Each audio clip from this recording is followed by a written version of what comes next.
Where did we come from? The Bible says, in the beginning, God created.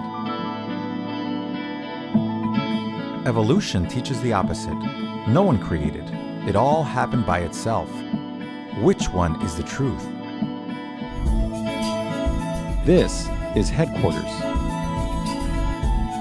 Doc M. Jackie. And Rich. Their job? Investigate and discover the truth.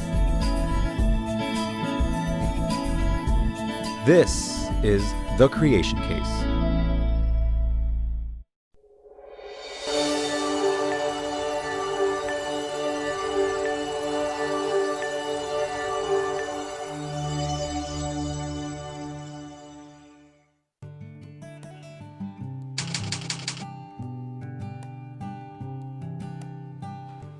Good morning, Jackie. Good morning, Doc M. How are you? I am absolutely fantastic. But I don't think the rest of the world is. What do you mean? You wouldn't believe it.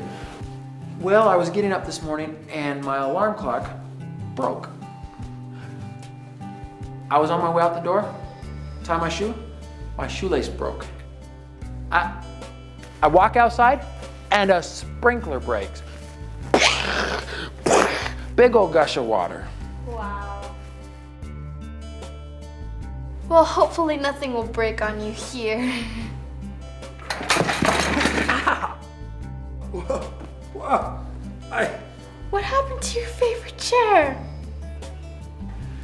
I think today just happened to my favorite chair. I guess I won't be rolling around in the office. Oh, well, don't worry. Eventually everything breaks down.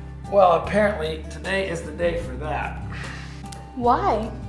Well, look at this letter I just got from, here it is, Rosie in Jupiter, Florida.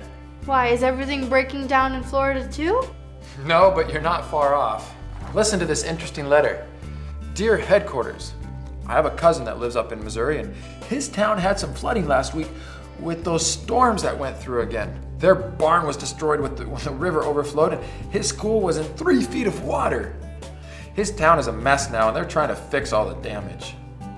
Well, our town isn't underwater, but it sure feels like a mess.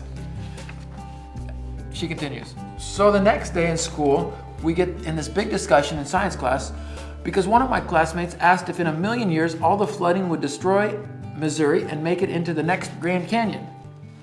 Wow. Interesting. Crazy. There's more. So then it turns out a big part of our class believes that God created the earth and that a flood eroded the surface of our planet. Another smaller group has no idea what they believe, and the rest of the class and our teacher believe the surface of the world is a mess because of millions of years of erosion. So my question, it's a good question, is there any evidence in nature that shows us how our world really got eroded? Thank you, Rosie.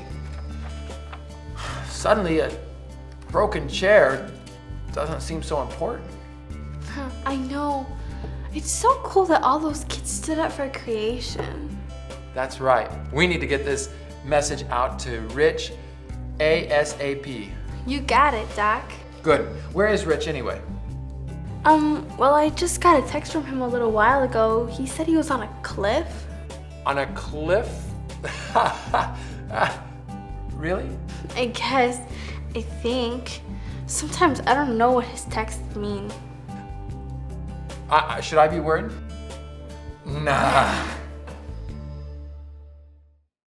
Do you have a creation question for Headquarters? Send your questions to Doc, Jackie, and Rich by visiting our website at thecreationcase.com.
That must be HQ. Hi, Rich. I hope everything's okay. Doc M has your next assignment ready. We need you to investigate what's happened to the surface of our planet. It's easy to see that our planet has been through a lot of erosion because of all the canyons we see. Does the evidence show that this happened because of a global flood? How and when did all of this happen?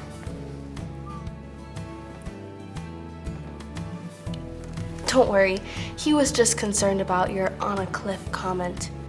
Oh. Just worry about the assignment, erosion, and stay safe. We look forward to your report. Erosion. Got it. Let me let HQ know I got the assignment.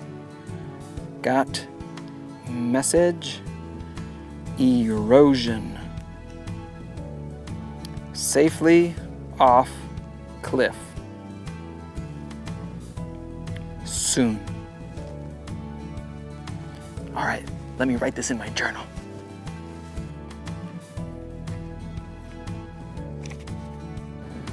Erosion. Cool, erosion. You know what? We're actually at the perfect starting point. We're in the Badlands National Park in South Dakota. To really appreciate how water carved up this place, we should take a look from above. I got a really good idea. Come on. Even though wind is also a cause of erosion, my focus today is on erosion from water, the most destructive form of erosion our planet has ever seen. Let's take a helicopter ride. We'll get a great view of what happened here. The Badlands are named this way because the early explorers said they were bad lands to cross. Lots of marine fossils are found here, which shows us this whole area was once underwater. The Bible says the floodwaters covered the earth for months. Eventually, water drains down to lower ground. When a lot of water is involved, it results in a lot of damage. That's what we see here. Miles and miles of this part of the desert was cut up by retreating water. This was not caused by some little rain.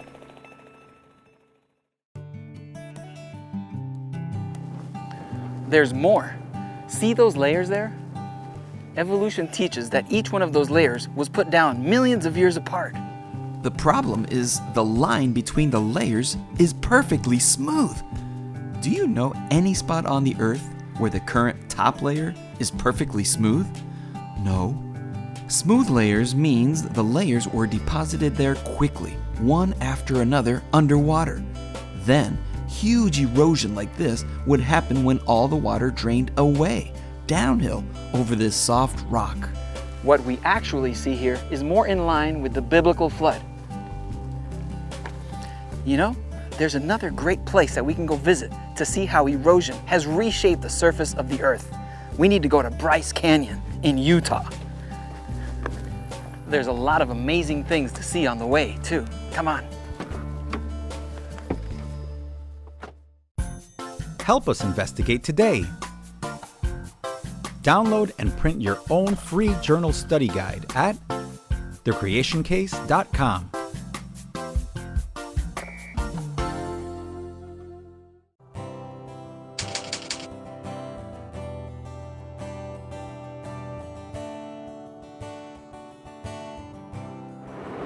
If we're going to talk about erosion, it's important to understand that water is the biggest cause of erosion. We're going to drive right by Shoshone Falls in Idaho. We should stop and check it out.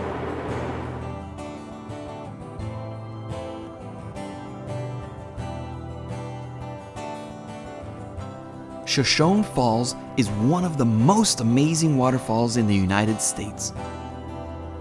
It's over 200 feet high, 45 feet higher than Niagara Falls, plus it's over 1,000 feet wide. What an incredible view! Waterfalls are an amazing display of the power of water. Sometimes there are floods and tsunamis in the world, and we are reminded how powerful water is and how it can damage anything in its path. When water and earth go up against each other, let me tell you, water always wins. Let me show you this little video clip of a dam in Wisconsin that broke. Once the water broke through, there was nothing on the planet that could stop that water from coming out and going downhill and making a big mess along the way. When we talk about erosion after the flood, we're talking about a massive destructive power. Imagine that on a global scale. God knew that the most effective method To destroy life on the planet was with water.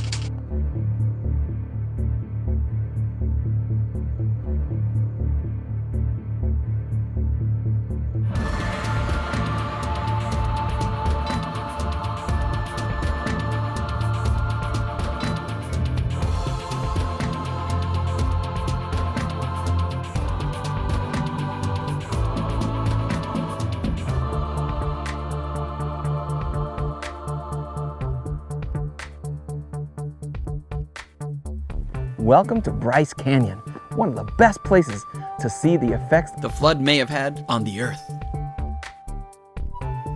Bryce Canyon is actually not a canyon.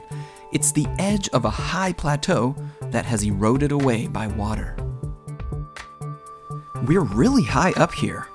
The rim is between 8,000 and 9,000 feet above sea level.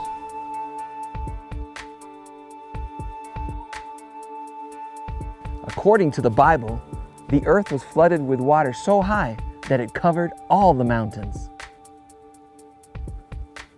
Of course, that means this part of the United States was also flooded. So after 150 days, the waters finally started to drain down. We find a lot of evidence that this whole part of Utah was underwater for a while because we find a lot of marine fossils buried here. Eventually, the water level got lower and lower and lower. Places like this may have been formed by receding waters. Because of that, the rock is pretty soft. I need to be careful.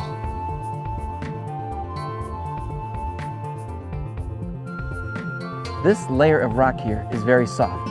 It's called sedimentary rock because at one point this was at the bottom of the sea and it was loose sand, and then it hardened. Check it out. It looks like rock, but it's still pretty soft.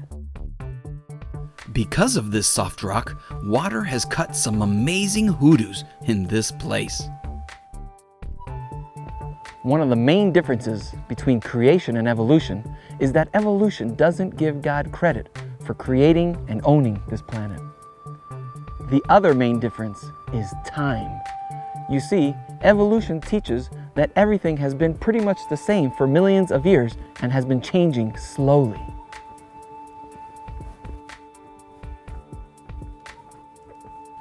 Creation, on the other hand, teaches that God created the world recently and that the world was reshaped by a flood. Which one is true? We are looking for clues and evidence to try to figure that out. Clues and evidence will lead us to the truth. Actually, let me show you something. It's a picture of a canyon in Georgia. It's called Providence Canyon. It's a beautiful canyon, 150 feet deep in some parts.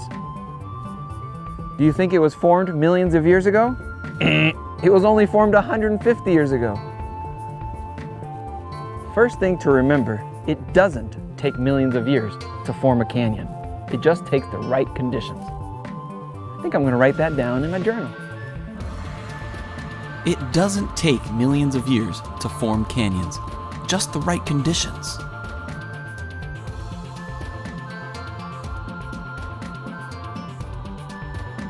Another example of that is the volcanic eruption at Mount St. Helens in Washington in 1980. Shortly after the eruption, huge canyons were formed practically overnight. Remember, you don't need millions of years to form canyons, just the right conditions. If we think about it, what kind of evidence would we expect to see if a global flood did happen? If the world was covered by one big giant ocean during the flood, we would expect to see a large deposit of sediment at the bottom of the ocean. Nice, smooth layers. We would see evidence of the floodwaters draining away from the higher places. We'd see billions of land, sea, and air creatures buried rapidly all over the world. We'd find evidence of massive amounts of vegetation that got ripped up and buried rapidly. If a global flood did happen, those are the kind of features we would expect to see. So, what do we see? Exactly that. We see layers and layers of sediment neatly deposited, canyons that show how water quickly eroded the land, billions of creatures buried in the ground, huge amounts of buried vegetation that have now turned into coal and oil. All of these things can be seen on every continent of the world. It seems like the planet itself provides tons of evidence that a global flood did occur. A coincidence? I don't think so.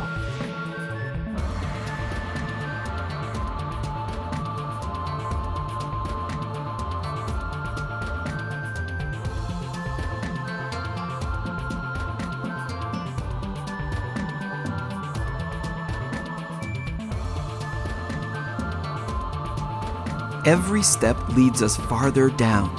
As we descend, we become surrounded by the hoodoos.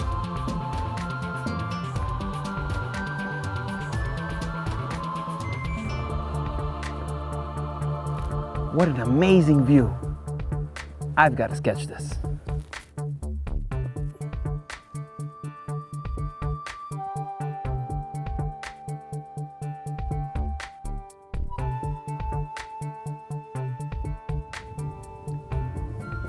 You know what? I have an idea. Why don't we go visit one of the most dramatic examples of erosion in the world? Come on. Let's get back to the Jeep. We are heading to the Grand Canyon.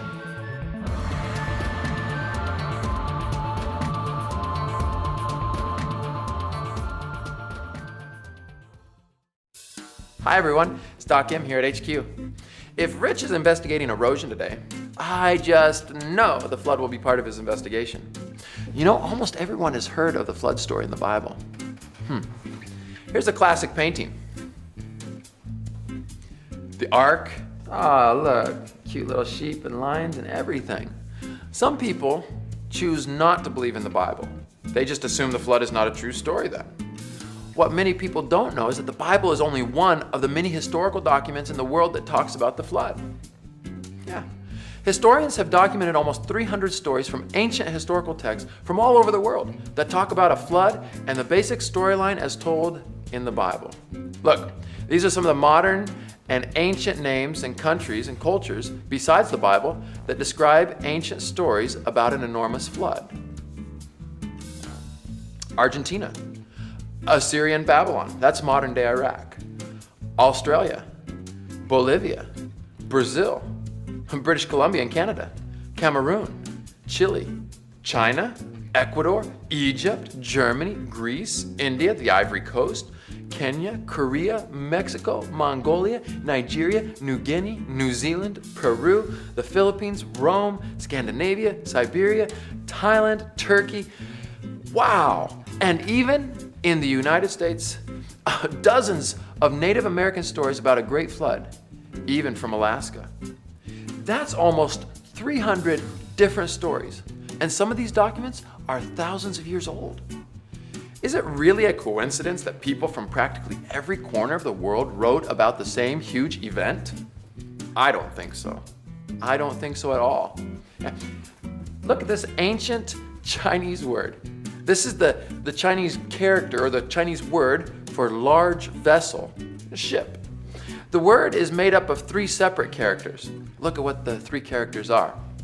Ship, right here, 8 up there, and people right there in the bottom right. All together make a large vessel. Even languages that are thousands of years old tell the story of the great flood. That's why I'm convinced and believe more than ever that God is my creator. Hey everyone, it's me, Rich Aguilera. I'd love to see you at one of our live events. To see where I'll be speaking, visit our website, thecreationcase.com.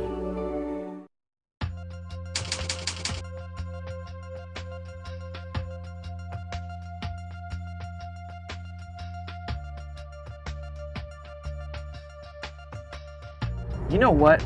I've got to pull over so you can see this.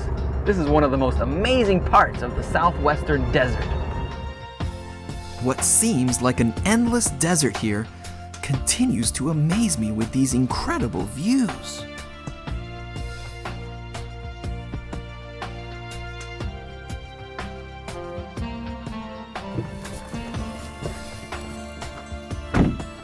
This place is called Monument Valley. A long time ago, this used to be a giant ancient sea until the water drained away and eroded these cool mountain formations. These tall formations are called buttes. They show us how the different rock layers each contain different elements that erode differently.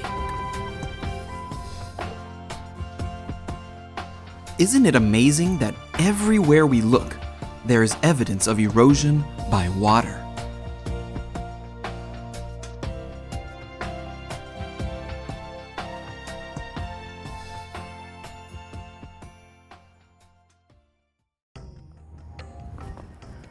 This is the Grand Canyon. No one ever forgets the first time they arrive here and look over the rim, down into the canyon.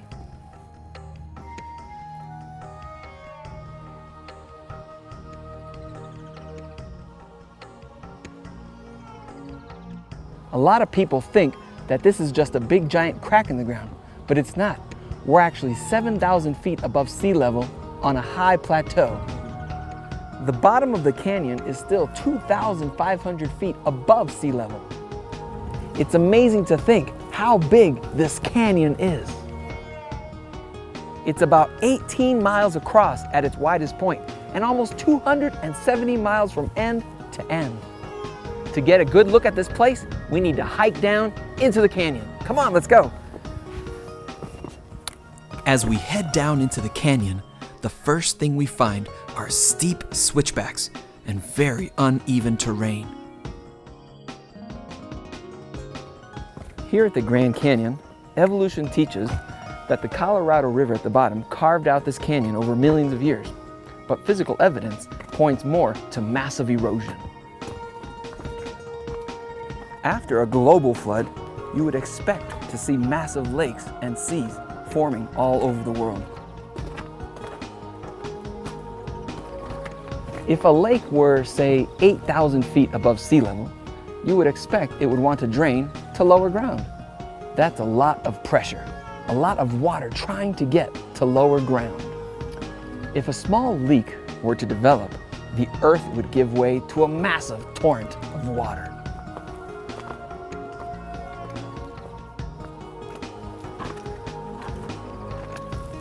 That's actually what we see here. It appears that this high desert was at the edge of a huge inland sea after the flood. As the waters drained, this edge of that sea wasn't able to hold back those waters and they rushed down towards the Pacific. The pressure of all that water eventually carved this canyon into the ground. It's possible that at the end of the flood, water from that large inland sea rushed down into the Pacific Ocean right through here. The Colorado River cuts down the middle of this canyon, but there are also hundreds of very deep side canyons here too. There's no evidence that a river cut those side canyons. So how did they get there? It appears that they were carved quickly by one massive event. Tons of water gushing through here, not millions of years of rivers. The rate of erosion today is slow, It's caused by natural events as well as man, but the dramatic erosion that happened here was caused by something huge. The other thing about the Colorado River, it enters a canyon at about 2,800 feet above sea level and exits the canyon at about 1,800 feet above sea level. Water runs downhill, right? But as the river is going down in elevation, the land around it is only going higher. A river couldn't have carved this canyon because rivers can't flow uphill. It's very possible that this canyon was eroded at the end of the flood as the waters receded. Another thing is the smooth lines between layers. We can see it here at the Grand Canyon, we saw it at Bryce Canyon, and we also saw it at the Badlands. Evolution teaches that each one of these layers at some point was the top layer, millions of years ago. But have you ever seen perfectly smooth top layers all over the world? No, these layers were laid down at the same time. There is some evidence that some layers tilted sometime after they were deposited, and that they were eventually covered up by new layers. This event seems to have really turned the world upside down. Sometimes fossils can be found going through multiple layers. How could a log or an animal become partially buried, wait there for 1,000,000 years, and finish getting buried? This also shows that no time passed between layers. I think I'm going to write that in my journal. Fossils that go through multiple layers are evidence that there are not millions of years between layers. Over and over, the evidence here points to the layers of sediment that were quickly deposited on this earth, as well as the massive amount of erosion that carved the surface of our planet.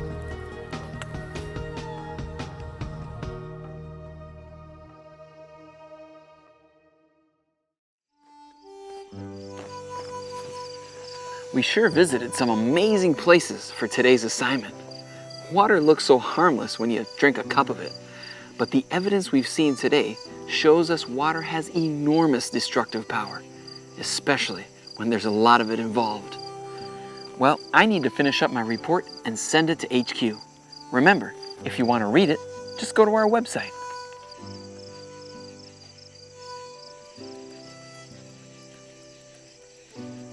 There is so much evidence on the surface of our planet that shows how water has eroded the landscape all over.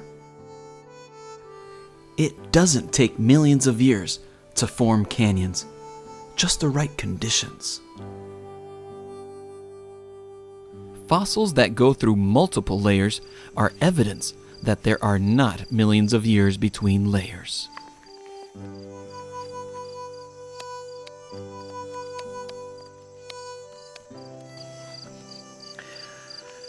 When something erodes, it pretty much always means something is getting destroyed.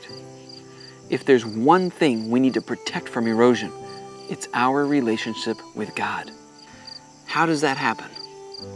The Bible says in Psalms 101:3 that our eyes shouldn't look at things that are wicked. That means you have to be careful of what you watch or do. What kind of movies or TV do you let your eyes watch? What about the things you see on the internet? Or what kind of books do you read? Another thing, don't wait for someone else to tell you what is good or bad. Start being responsible for your own decisions and avoid things that will erode your relationship with God. I hope you'll join me again for our next assignment. Remember, God the Creator loves what He creates, especially you. Good night.